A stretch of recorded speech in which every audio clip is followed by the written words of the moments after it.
Dahil nga po mga one story sa pagkatalo muli ng Minnesota Timberwolves sa Game 5 laban sa OKC Thunder, tuluyan na nga silang nalaglag sa West Playoffs at magtatapos na ang kampanya. Sa pangalawang sunod na taon hanggang West Finals lamang ang Wolves at maging si Edwards hindi na naman sila nakatungtong o nakaabot sa NBA Finals. Pero sa kabila ng pangyayaring ito, hindi pa rin naman pinanghinaan ng loob si Ant-Man. In fact, ayon sa naging pahayag nito sa interview, pinapangako nga niya na wala nga daw player sa NBA ang makakapag-outwork sa kanya ngayong off-season. Gagawin niya nga ang lahat ng mga bagay upang mapa-improve ang kanyang skills at galaw. Alam rin naman ito na hindi maganda ang kanyang performance sa kanilang serye laban sa Thunder, kaya susubukan nga niyang ayusin ang kanyang playing style para hindi siya mahirapan pa na makagalaw sa tuwing nakatutok sa kanya ang buong depensa ng kanilang kalaban. Samantala,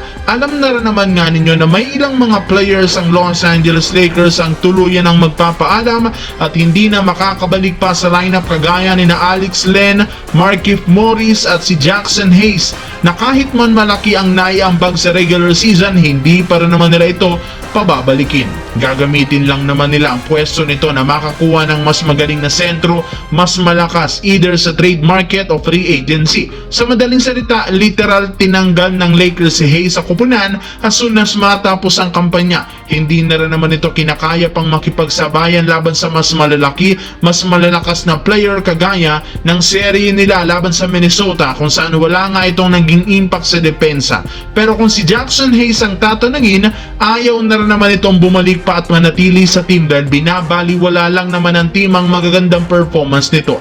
Bigla-bigla na lang nga siyang tinanggal sa rotation ng walang malinaw na dahilan, kaya mukha nga nagkasundo ang kampo ni Jackson Hayes at ni Rob Pelinka na maghiwalay na sa free agency.